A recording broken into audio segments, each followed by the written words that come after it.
इस मूवी का नाम है द कर्स ऑफ ब्रीच होलो 2022। तो फिल्म की शुरुआत होती है एक फैमिली को दिखाने से जिनमें 3 लोग थे। एक लड़की जिसका नाम था सिडनी, वो और उसके माँ बाप। ये लोग अपने शहर को छोड़कर एक टाउन में शिफ्ट होने के लिए जा रही थी, मतलब अब की बात वो वही रहेंगे। इस टाउन का नाम था ब्रीच होलो। अब इस बात से उसके माँ बाप तो खुश थे, मगर सिडनी खुश नहीं थी क्योंकि वो अपने शहर को छोड़ना नहीं चाहती थी। तो इस बात को लेकर पूरे रास्ते उसकी अपने माँ बाप से बहस होती रहती है। मगर जैसे ही लोग उस टाउन में आए, सिडनी वहाँ के माहौल को देखकर बहुत खुश हो जाती है क्योंकि हैलोवीन करीब थी। तो टाउन के लोगों ने अपने घर के बाहर कोई न कोई सजावट कर रखी थी, जिनमें इंसान जैसे पुतले, ज़ॉम्बीज और अलग अलग चीजों की डेकोरेशन शामिल थी, जो बहुत ही अच्छी लग रही थी। हैलोवीन दरअसल एक ऐसा त्योहार है जिसमें लोग अलग अलग तरह की होलियां बनाकर फिरते हैं, मतलब अलग तरह के कपड़े और चेहरों पर मास्क लगाकर। साथ ही वो अपने घरों को भी सजाते हैं। इसके बाद ये लोग अपने घर पहुंचे, जहाँ आकर सिडनी अपने माँ बाप से पूछती है, क्या इस बार हम लोग मनाएंगे हैलोवीन? हम लोग सजाएंगे अपने घर को इन लोगों की ही तरह? जिस पर उसके मॉम डैड मना कर देते हैं, ये कहकर कि नहीं, सामान शिफ्ट करने में हम मसरूफ होंगे,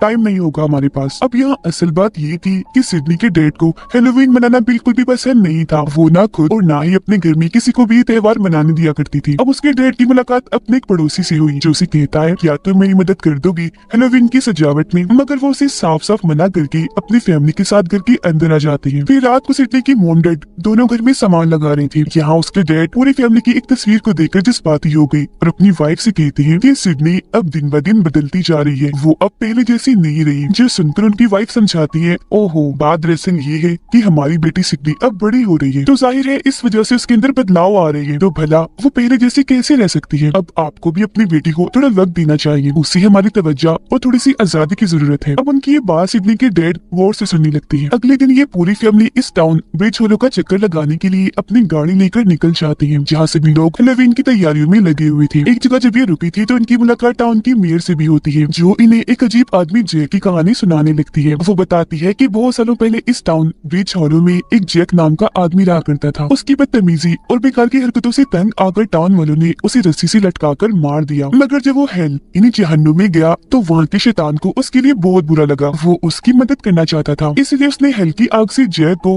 एक पंपकिन बना कर दिया, जो कि जैक का घर है, मतलब कि वो उसमें ही कैद है। अब लोगों का मानना है कि एक ना एक दिन जैक ब्रिज होलो में वापस जरूर आएगा, यहाँ के लोगों से अपना बदला लेने के लिए। अब ये कहानी सिडनी और उसकी मम को पसंद भी आती है और उन्हें ये सच्ची भी लगती है, मगर उसके डैड को ना ये कहानी पसंद आती है और ना ही वो इन बेकार बातों पर यकीन करती है। तो इसीलिए वो सिडनी से कहती है कि चलो मेरे साथ पूरे टाउन को देखने चलती है। मगर सिडनी उनके साथ ना जाकर अकेली ही चली जाती है इस पूरे टाउन की सैर करने, इसे देखने के लिए। यहाँ की सड़कों पर घूमते हुए उसे ब्रिज होलो का कब्रिस्तान नजर आता है, जिसे देखते ही वो फौरन उसके अंदर चली जाती है क्योंकि ये सारी चीजें उसे काफी पसंद आ रही थी। कब्रिस्तान के अंदर एक घर में से उसे काफी आवाजें आने लगती है। फिर जैसे ही उसके पास जाती है तो तभी अंदर से 3 बच्चे बाहर आते हैं, जिन्हें देखकर सिडनी उनसे बातें करने लगी। वो भी अपने बारे में बताती है, तो सिडनी को पता चलता है कि ये लोग भूतों आत्माओं पर यकीन करते हैं और उन्हीं को ढूंढने के लिए ये अक्सर ऐसी जगहों पर जाती रहती थी। अब जब इन लोगों को पता चलता है कि सिडनी उस नए घर में शिफ्ट हो रही है, तो वो लोग काफी हैरान रह जाते हैं। जब उनकी हैरत को देखकर वो पूछती है,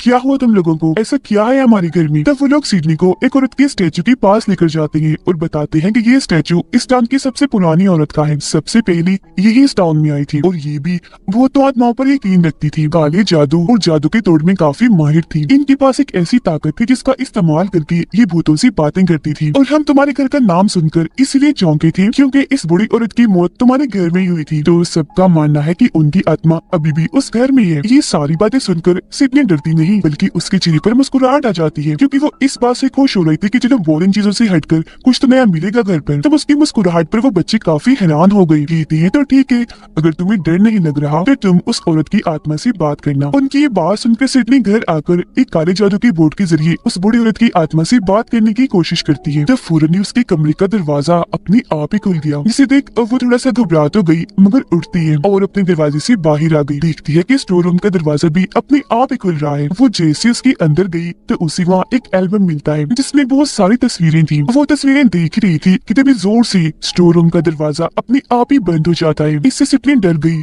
और हड़बड़ी में जैसे वो पीछे मुड़ी तो एक डंडा गिरने की वजह से वहाँ लकड़ी की एक दीवार थोड़ी सी टूट गई।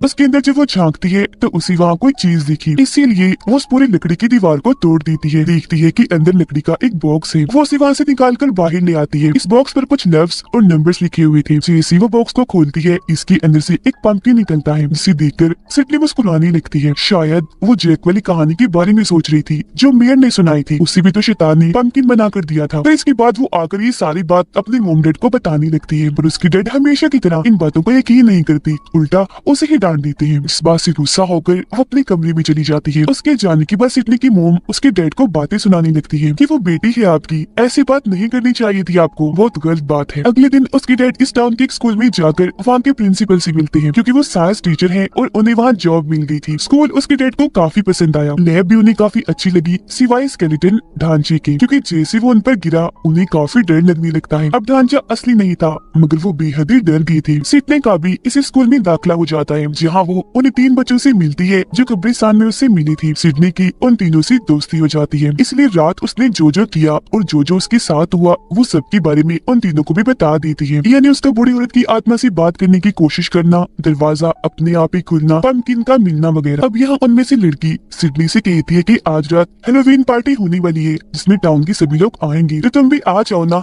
हेलोवीन वाली होली में, बहुत मजा आएगा। जिस पर सिडनी ये कहकर मना कर देती है कि सॉरी मैं नहीं आ सकती, क्योंकि हेलोवीन के हिसाब से मेरे पास कोई कपड़े ही नहीं है, और वैसे भी मेरे डैड को हेलोवीन जरा भी पसंद नहीं है। ऐसे वो नाराज हो जाएंगे, मगर फिर भी मैं कोशिश करूंगी। फिर उसके डैड जब स्कूल से घर जाती है तो उन्हें एक पंपकिन टेबल पर पड़ा हुआ दिखता है, और साथ ही पीछे से सिडनी भी निकल कर आती है, जिसने हेलोवीन के कपड़े ही पहने हुए थे। मगर हेलोवीन ना पसंद होने की वजह से वो उस पर गुस्सा करने लगती है, लेकिन अपने डैड की बातों को नजरअंदाज करते हुए सिडनी पंपकिन में रखी हुई मोमबत्ती जला देती है, जिससे उसके अंदर लाल रंग की रोशनी दिखने लगती है। इस बात से गुस्सा होकर उसके डैड मोमबत्ती को बुझा देती है, मगर हैरत थोड़ी देर के बाद वो अपने आप ही दोबारा जल जाती है, और जब दोबारा उसकी डैड मोमबत्ती बुझाती है तो इस बार तो उनका हाथ ही जल जाता है। अब ऐसे ही 3 से 4 बार मोमबत्ती बुझाने के बाद अपने आप ही जल जाती है, जिस बात से गुस्सा होकर उसके डैड पंपकिन को डस्टबिन में डाल देते हैं। मगर फिर अचानक से वो डस्टबिन अपने आप ही हिलने लगती है, वो भी जोरों से, जिसे देखकर दोनों ही काफी डर गए। और फिर अचानक डस्टबिन में से एक लाल आंखों वाला चमगादड़ बाहर निकल कर आता है, चारों तरफ उड़कर उन्हें डराने लगता है। काफी तेजी से उड़ रहा था वो। तब उसे भगाने के चक्कर में सिडनी के डैड घर का बहुत सारा सामान ही तोड़ देते हैं, मगर वो तो भागने का नाम ही नहीं ले रहा था। वो उल्टा होकर अपनी डरावनी आंखें दिखाकर उन्हें ही डरा देता है, और फिर खुद ही एक खिड़की को तोड़कर वहाँ से बाहर निकल जाता है। जिसके बाद सिडनी खिड़की के जरिए बाहर उस चमगादड़ को देखती है, जो सामने वाले घर की सजावट के पास जाता है, यानी वहाँ जो पुतले बने हुए थे उनके पास। और हैरत वो उन सारी की सारी डेकोरेशन के अंदर जान डाल देता है, जिसके बाद न सिर्फ उस घर की बल्कि सभी घरों की डेकोरेशन सजावट जिंदा हो जाती है। और फिर सिडनी बाहर जाकर देखने का फैसला करती है, मगर उसकी डैड उसे मना कर देती है। वो फिर अपनी मॉम को कॉल करती है, जो उस हेलोवीन पार्टी में गई हुई थी, क्योंकि उन्होंने वहाँ खाने का स्टॉल लगाया हुआ था। सिडनी अपनी मॉम को कहती है, डैड मुझे बाहर नहीं जाने दे रहे, आप मुझे बताएं मैं बाहर जाऊं? जिस पर उसकी मॉम कहती है कि हाँ बेटा जाओ, लेकिन अपने डैड के साथ। अब हम बाहर का खौफनाक नजारा देखते हैं, जहाँ टाउन की सभी डेकोरेशंस जिंदा हो रही है, जिनमें इंसानों के पुतले, भूत, ज़ॉम्बीज, ढांचे शामिल थे। साथ ही वो बहुत ही खौफनाक दिख रहे थे, क्योंकि उनकी आंखें लाल थी। सिडनी और उसके डैड जब घर से बाहर आते हैं तो अपनी आंखों से एक खौफनाक नजारा देख लेते हैं कि उनके एक पड़ोसी की सारी ज़ॉम्बीज की डेकोरेशन जिंदा हो गई है और उन पर हमला कर देती है। तो वो गन अंदर से लाकर उन पर गोलियां चला चलाकर उन्हें मार रही थी, जिसके बाद सिडनी भी उनकी मदद करने के लिए एक बेलचा उठाती है और एक एक करके सभी ज़ॉम्बीज को मारने लगती है। ऐसे करते करते वो सारे ज़ॉम्बीज को मार डालती है। अब जब ये लोग अपने पड़ोसी से बात करती है तो वो बताता है कि शायद यहाँ कोई आत्मा आ गई है जो बहुत ही खतरनाक है। मुझे लगता है कि जरूर ये जैक की है, और इस सब में उस बूढ़ी औरत यानी जो काले जादू की माहिर औरत है उसकी बेटी हमारी मदद कर सकती है, क्योंकि वो अभी भी जिंदा है। ये सुनकर सिडनी अपने डैड को काफी मनाती है। आखिरकार जब उसके डैड माने तो ये बूढ़ी औरत की बेटी से मिलने उसके घर पर चली जाती है। तब यहाँ बूढ़ी औरत की बेटी, जो खुद भी काफी बूढ़ी हो गई थी, अपने बचपन की कहानी सुनाती है कि क्योंकि मेरी मोम काले जादू पर काफी यकीन रखती थी, इसीलिए एक दिन उन्होंने अपने साथियों के साथ मिलकर ये फैसला किया कि वो एक रिचुअल, एक काला जादू करके उस आदमी जैक के कर्स यानी उसके श्राप को हमेशा के लिए खत्म कर देंगे, क्योंकि हेल में जाने के बाद वो काफी खतरनाक हो गया और जब भी वो लौटा काफी तबाही मचाएगा। जहाँ फिर तभी उन लोगों को रिचुअल के दौरान पता चला कि जैक तो हमेशा के लिए इस दुनिया में भी रह सकता है, अगर वो हेलोवीन की रात 12 बजे अपनी आत्मा को किसी और की आत्मा से बदलकर हेल में भेज दे, यानी अपनी बजाय वो किसी और की आत्मा का इस्तेमाल करे, जिसका मतलब साफ था कि अगर वो इस दुनिया में आ गया तो तबाही मचा देगा। मगर फिर मेरी मॉम ने किसी तरह रिचुअल करके जैक की आत्मा को उसके पंपकिन में कैद कर दिया, यानी वो पंपकिन जो हल्के शैतान ने उसे दिया था। और सिडनी, जो पंपकिन तुम्हारे पास है वो जैक का ही है, जिसकी मोमबत्ती दोबारा जलाने से जैक की आत्मा आजाद हो गई है। अब इनकी बातों के दौरान ही इधर हल्का शैतान आ जाता है, जो काफी बड़ा और खतरनाक था। उसकी आंखों में भी लाल रंग की रोशनी थी, हाथ में एक बड़ा सा हथियार भी था। वो वहाँ मकड़ियों की काफी बड़े डेकोरेशन को जिंदा करके हर जगह मकड़ियों को फैला देता है, जो लोगों के कपड़ों में घुस घुस कर उन्हें काटने लगती है, जिससे जाहिर है वहाँ काफी तबाही मच जाती है। सारे सूरत हाल को देखते हुए सिडनी के डैड वहाँ एक लिक्विड सी तेजाब बनाते हैं, जिसकी एक बोतल वो सिडनी को भी देती है। दोनों बाप बेटी हर जगह उसे छिड़क कर वहाँ मौजूद सभी मकड़ियों को मार देती है। अभी वो दोनों खुश हो ही रही थी कि तभी दरवाजा खोलकर वहाँ एक काफी बड़ी मकड़ी आकर सिडनी पर हमला कर देती है। इसका साइज बहुत ही बड़ा था और आंखें खून जैसी लाल थी। अपनी बेटी की जान बचाने के लिए सिडनी के डैड मकड़ी को अपने पीछे लगाकर भागने लगती है। फिर एक जगह आकर वो उसकी दोनों टांगों को पकड़ लेती है उसे रोकने के लिए, लेकिन वो मकड़ी उल्टा उन्हें अपने जाल में फंसा लेती है। अब इससे पहले वो उन्हें जान से मारती, सिडनी आकर मकड़ी को आग लगा देती है, जिससे डरकर मकड़ी यहाँ से भाग जाती है। जिसके बाद ये दोनों भी वहाँ से निकलकर बाहर आती है और अपनी गाड़ी में बैठ जाती है। यहाँ थोड़ी बहस के बाद वो अपने डैड को मनाती है और उन्हें अपने दोस्तों के पास हेलोवीन पार्टी में ले आती है। वो अपने दोस्तों को सब कुछ बता देती है जो थोड़ी देर पहले उनके साथ हुआ, यानी डेकोरेशंस का दोबारा से जिंदा हो जाना, यह शैतान का आना और बड़ी सी मकड़ी के बारे में। ये सुनकर सिडनी का एक दोस्त इंटरनेट पर सर्च करके उन्हें उस बुरी औरत की एक मंत्रों वाली किताब के बारे में बताता है, जो किताब इनकी मदद कर सकती है। लेकिन पता चलता है कि उस किताब को तो पहले ही एक डीलर खरीद चुका है, जो हर पुराने चीज को अपने पास रखता है। तभी उसकी दोस्त को याद आता है कि वो डीलर तो इसी पार्टी में ही मौजूद है, जिसके बाद सब लोग अलग अलग जाकर उस डीलर को ढूंढने लगते हैं। सिडनी की एक दोस्त को डीलर मिल तो जाता है, मगर उसने बताया कि मैं तो उस किताब को किसी और को बेच चुका हूँ, जो पास के टाउन में रहता है। मगर इसी दौरान यहाँ भी सारी हेलोवीन की डेकोरेशंस जिंदा हो जाती है और इन सभी पर हमला करने लगती है। ये लोग अपनी जान बचाने के लिए वहाँ से भागते हैं, क्योंकि जोकर की डेकोरेशंस इनके पीछे पड़ी हुई थी। एक जोकर सिडनी के डैड के पीछे पड़ जाता है और लगातार उन पर हमला करता जा रहा था, मगर हर बार वो बच रही थी। फिर अब ये सारे लोग एक जगह पर मिलते हैं और साथ वाले टाउन में जाने का फैसला करते हैं, जहाँ डीलर से किताब खरीदने वाला रहता है। ये लोग फिर जैसी तैसी उस टाउन में पहुंच जाते हैं। जब ये लोग उस आदमी के घर पहुंचे तो पता चला कि वो और कोई नहीं बल्कि ब्रिज होलो स्कूल का प्रिंसिपल है। फिर जब ये सारे उनसे किताब के बारे में पूछते हैं तो वो उन्हें किताब भी दिखाता है और इसे इस्तेमाल करने का तरीका भी बताता है। मगर साथ ही वो ये भी कह रही थी कि अगर तुम इस किताब का इस्तेमाल करके जैक की आत्मा को भगाना चाहते हो तो तुम्हें इसके साथ ही बुरी औरत की आत्मा को भी बुलाना होगा। अब इनकी बातों के दौरान ही घर के सारे ढांचे जिंदा हो जाते हैं, जो हेलोवीन की डेकोरेशन थी। खिड़कियां तोड़कर अंदर आने लगती है और इन सभी पर हमला कर देती है। तब ये जैसी तैसी उनसे बचते हुए भागे घर के बेसमेंट में आ जाती है। वो किताब सिडनी के हाथ में थी और जब वो बेसमेंट की तरफ जा रही थी तो एक ढांचा उस पर हमला कर देता है, जिससे वो गिर गई और किताब भी उसके हाथ से छूट चुकी थी। फिर वो बेसमेंट में आकर अपने डैड को इन सभी ढांचों से लड़ने का कहती है। तब यहाँ उसके डैड की बचपन की बातों से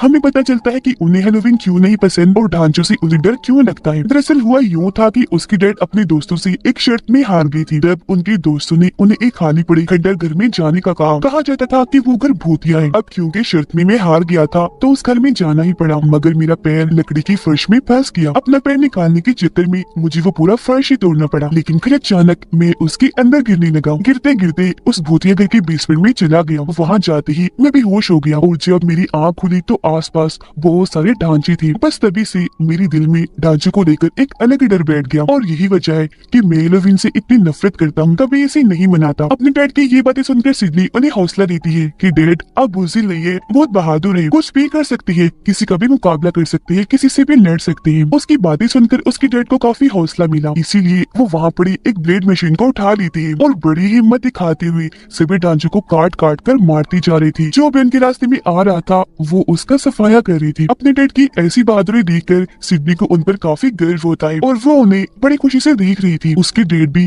काफी पुरसकून नजर आ रही थी। ऐसा करके उन्हें बहुत सुकून मिल रहा था। उनके चेहरे पर भी एक अलग ही खुशी थी। फिर ये सब खत्म करने के बाद जब ये लोग बाहर आए तो देखते हैं कि हेलोवीन की सारी डेकोरेशंस वहाँ से गायब हो चुकी है, क्योंकि जाहिर है वो सारे जिंदा हो गई थी और पूरे ही टाउन टाउन में फैल गई थी। ये देखकर सिडनी फौरन समझ जाती है कि जरूर उन सबको जैक की आत्मा ने ही जिंदा किया होगा, जिसके बाद उन सबको उसने जरूर हेलोवीन की पार्टी में भेजा होगा। इसीलिए ये सारे लोग भी जल्दी से भागकर उस पार्टी में आने लगते हैं। रास्ते में सिडनी इनसे कहती है कि ऐसे तो वहाँ पहुँचने में काफी टाइम लग जाएगा, हम ऐसा करते हैं कब्रिस्तान से होकर गुजरते हैं क्योंकि यहाँ से रास्ता हमें कम पड़ेगा। अब ये लोग उसकी बात मानकर कब्रिस्तान में घुस जाती है। सिडनी जो कि पहले ही गहरी सोच में थी, वो सबको रोक लेती है और अपने डैड की तरफ देखते हुए कहती है कि जैक को पूरी तरह खत्म करने के लिए हमें उस बूढ़ी औरत की भी जरूरत पड़ेगी, और क्योंकि सारे टाउन वाले और मेरी मोम की जान को खतरा है तो हमें अभी बूढ़ी औरत की आत्मा से बात करनी होगी। सिडनी की बात उसके डैड भी मान गए और अब सारे लोग बूढ़ी औरत की कब्र पर आ जाते हैं। वहाँ ये सारे एक दूसरे का हाथ पकड़कर बूढ़ी औरत की आत्मा से बात करने की कोशिश करते हैं, और क्योंकि प्रिंसिपल भी इनके साथ था जो थोड़ी बहुत मंत्र जानता था, इसीलिए ये उसकी आत्मा को बुलाने में कामयाब हो जाती है। मगर इधर आने के बाद वो सिडनी के डैड में चली जाती है, उनके अंदर जाकर सबसे बातें करने लगती है। यहाँ सिडनी उसे बताती है कि मुझसे एक गलती हो गई है, मुझसे जैक आजाद हो गया है। जो सुनकर पहले वो काफी गुस्सा हो जाती है, मगर फिर वो जैक को भगाने के लिए उन्हें एक खास किस्म का मंत्र बताती है, जिसके बाद वो सिडनी के डैड के अंदर से निकलकर वापस अपनी कब्र में आ जाती है और उसके डैड भी नॉर्मल हो जाती है। अभी सारे लोग मिलकर हेलोवीन पार्टी में जाने के लिए निकलते हैं। हम सिडनी की मॉम को देखते हैं जिन्होंने हेलोवीन पार्टी में खाने का स्टॉल लगाया था, मगर वो इतना अच्छा नहीं चला जितना उन्होंने सोचा था, तो इसीलिए वो वापस अपने घर आ गई। उधर सिडनी और उसकी डैड हेलोवीन पार्टी में आई देखते हैं कि जैक ने यहाँ की सबसे बड़ी डेकोरेशन जो एक पंपकिन थी उसे जिंदा कर दिया है और उसमें आग लगा दी है। इससे भी बड़ी खतरे की बात कि उसमें उसकी अपनी ही आत्मा है। सिडनी अपने डैड को बताती है कि बहुत जल्द 12 बजने वाली है, मगर इससे पहले कि जैक किसी और की आत्मा को हेल में भेजकर खुद यहाँ आए, हमें उससे पहले ही जैक को रोकना होगा। जिसन उसके डैड कहते हैं कि जैक को अपनी आत्मा की अदली बदली करने के लिए अपने पंपकिन की जरूरत पड़ेगी, जो कहीं और नहीं बल्कि हमारे घर पर है। अब हमें इनके घर का सीन दिखाया जाता है जहाँ सिडनी की मोम बिल्कुल अकेली थी। जैक का पंपकिन वहाँ टेबल पर पड़ा था जिसके अंदर लाल रंग की रोशनी जलने लगती है और बाहर से उसकी मोम को भी अजीब तरह की आवाजें आने लगी। फिर तभी देखते ही देखते जैक उनके सामने आ जाता है, जिसका साइज काफी बड़ा था और सर पर उसने वही बड़ा सा जलता हुआ पंपकिन भी रखा हुआ था। वो आते ही सिडनी की मोम को पकड़ लेता है, जिससे वो डर गई बचने की कोशिश करने लगती है। हेलोवीन पार्टी में सिडनी और उसके डैड की नजर मेयर की गाड़ी पर जाती है, जिसमें ये दोनों जल्दी से बैठ जाती है। उसके डैड किसी तरह गाड़ी को चलाकर वहाँ से जाने लगती है, मगर तभी इनकी गाड़ी के सामने जैक की आर्मी आकर खड़ी हो गई, जो काफी भयानक दिख रही थी। उन्हें देखकर सिडनी के डैड को गुस्सा आ गया, इसीलिए वो गाड़ी फुल स्पीड में चलाकर उनके बीच से ही निकलने लगती है। जो भी सामने आ रहा था वो गाड़ी उनके ऊपर चढ़ाकर उन्हें कुचलती जा रही थी और फिर आखिरकार यहाँ से बाहर निकल ही आती है। रास्ते में उस बड़ी सी मकड़ी को भी अपनी गाड़ी से कुचलकर उसका काम तमाम कर देती है। घर आकर देखते हैं कि सिडनी की मोम को जैक ने पकड़ा हुआ है। सिडनी यहाँ अपनी मोम को बचाना चाहती थी, तब उसके डैड उसे रोककर खुद ही जैक से लड़ने लगती है। वो सिडनी की मोम का हाथ पकड़ लेती है क्योंकि दूसरी तरफ से जैक ने उन्हें पकड़ा हुआ था, जो हेल का रास्ता खोलकर उन्हें वहाँ भेजने लगा था। अब सिडनी के डैड को बूढ़ी औरत की बताए हुए मंत्र याद थी, क्योंकि जैसा कि हम जानते हैं मंत्र बताते हुए वो उसके अंदर ही थी, जिस वजह से वो मंत्र उसके दिमाग में ही रह गई। वो सिडनी की मोम को अपनी तरफ खींचते हुए जोर जोर से वो मंत्र पढ़ने लगती है। उधर जैक की पूरी आर्मी भी हेलोवीन पार्टी की तरफ बढ़ने लगती है, जिनसे लड़ने के लिए टाउन के सभी लोग अपने अपने हथियार लेकर तैयार थे। अब आखिरकार सिडनी के डैड जैसे तैसे उन मंत्रों को पूरा कर ही देते हैं, जिससे जैक की आत्मा दोबारा से जाकर उस पंपकिन में कैद हो जाती है। फौरन ही सिडनी उस पंपकिन की मोमबत्ती बुझा देती है, जिससे जैक कैद हो गया। अब जैक के कैद होते ही उसकी आर्मी जो हेलोवीन की डेकोरेशन थी वो अपनी असली हालत में वापिस आ जाती है। सब कुछ बिल्कुल ठीक पहले जैसा हो जाता है। अगले दिन सिडनी और उसके डैड दोबारा से जैक वाली पंपकिन को उस स्टोर रूम में बंद करने के लिए आते हैं। वो उसे उसी बॉक्स में रख देती है। उसके डैड उस पर एक तेज केमिकल डाल देती है ताकि उस मोमबत्ती को दोबारा से कोई भी ना जला पाए। सिडनी उसे ताला लगा देती है। यहाँ हम दोनों बाप बेटी को काफी खुश देखते हैं, क्योंकि उनका रिश्ता अब अच्छा हो गया था, जो पहले नहीं था। खुशी में उसके डैड गाना गाने लगते हैं। ये फिल्म इधर ही खत्म हो जाती है।